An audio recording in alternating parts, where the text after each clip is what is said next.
Bismillahirrahmanirrahim. This is Salim Akhtar Malik, your host at the Observation Post channel.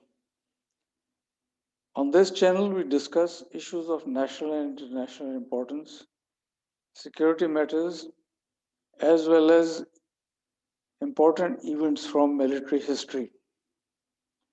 You can interact with me at my channel, that is the Observation Post channel on YouTube, by giving your views on these videos. Transcripts of my videos are available on solicitation at my Twitter address, that is at Salim Akhtar 53. Now, in this session, we'll be discussing the Battle of Chillianwala. The Battle of Chillianwala, as the name suggests, was fought at Chillianwala, which is located to the west of Kharia, in the region of Mandi Bahauddin, which is part of Pakistani Punjab. It was fought in 1849, and it was part of the Second Anglo-Sikh War. Before we proceed further, let me talk briefly about the ascension to power of Maharaja Ranjit Singh. Maharaja Ranjit Singh was a Sikh chieftain who was born at Gujranwala in 1780. At the age of 17, he gained fame when Shah Zaman, the Afghan ruler, tried to annex Punjab for the purpose of controlling it. The battle between Afghans and the Sikhs was fought in the domain of Maharaja Ranjit Singh, and because of his superior knowledge of the area as well as his military expertise, Ranjit Singh defeated Shah Zaman's Afghan contingent and thus gained recognition as a military leader. With the help of foreign mercenaries as well as local mercenaries, Ranjit Singh had cobbled together a mixed bag of geographically and culturally uh, disparate or different in nature regions. And these regions included the present day Khyber Pakhtunkhwa province of Pakistan, Kashmir, Gilgit Baltistan, Ladakh, and some parts of Tibet. This he did with the help of, as I said, mercenaries, foreign as well as local. So his foreign mercenaries included veterans from the Napoleonic Wars and at least one American adventurer who had taken part in the American Civil War and then had come to India to seek employ in the court of Maharaja Ranjit Singh. The rest of them were French generals, and at least one of them was an Italian general who had also taken part in the Napoleonic Wars on the side of French. So they all drifted towards India after Napoleon's defeat at the Battle of Waterloo. And they all sought employment at Ranjit Singh's court, who employed them for training and organizing of his infantry, cavalry, and artillery units as well as services units. So, thus he raised a formidable army with which he conquered all these areas.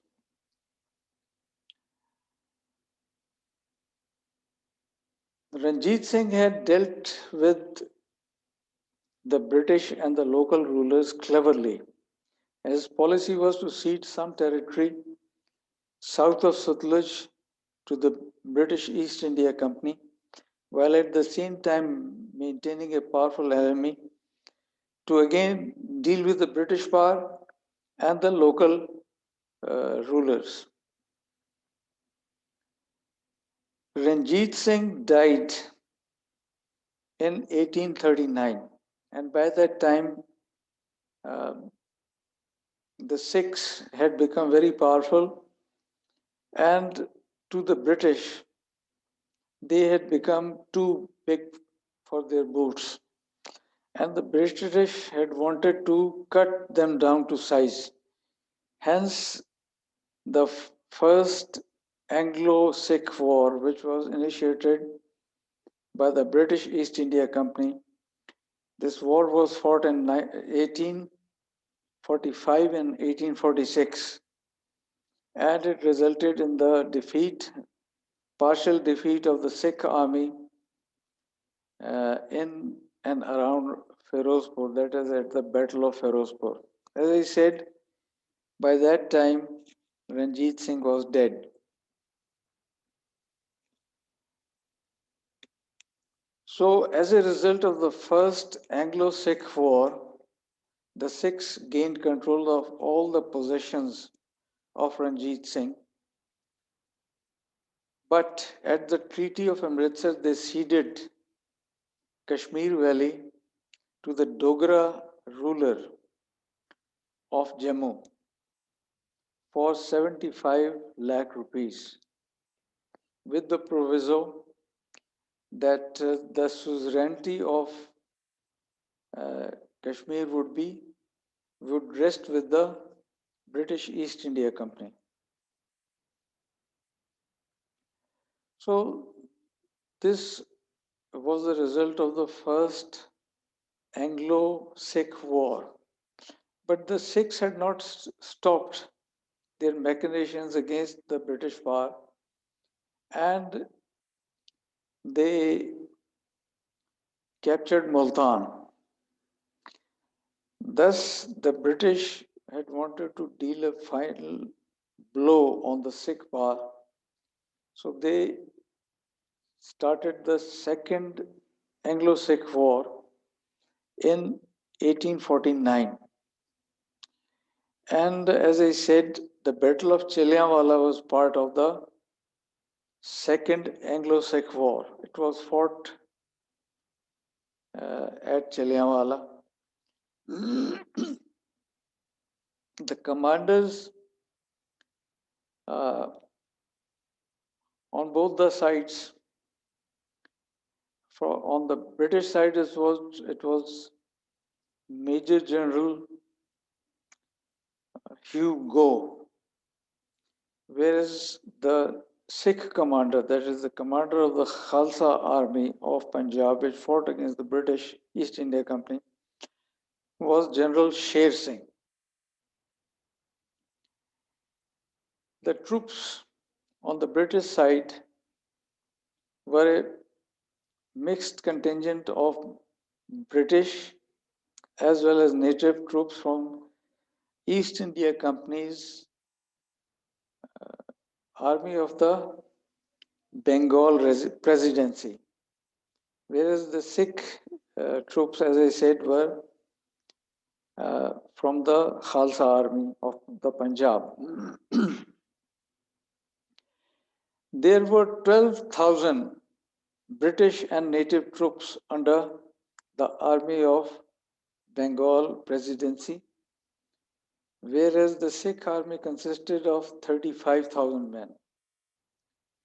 The British had 66 artillery guns against 65 held by the Sikhs.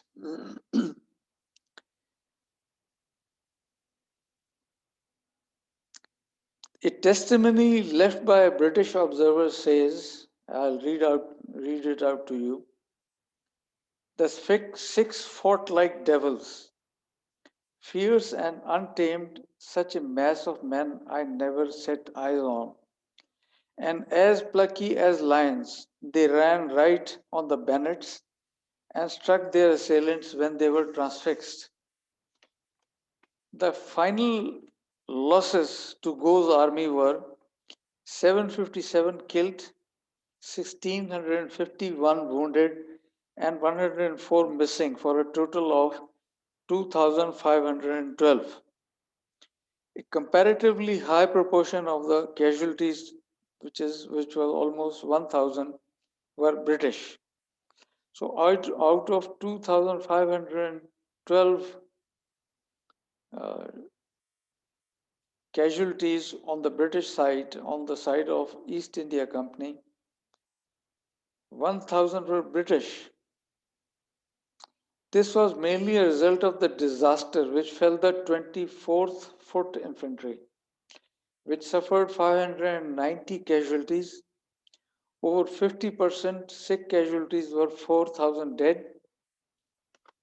Sikh casualties were 4,000 dead and wounded. Both the armies held their positions and claimed victory. The Sikhs withdrew first under General Sher Singh, and they withdrew towards the north, whereas the British withdrew 3 days afterwards, not because of any tactical reasons, but because of heavy rains.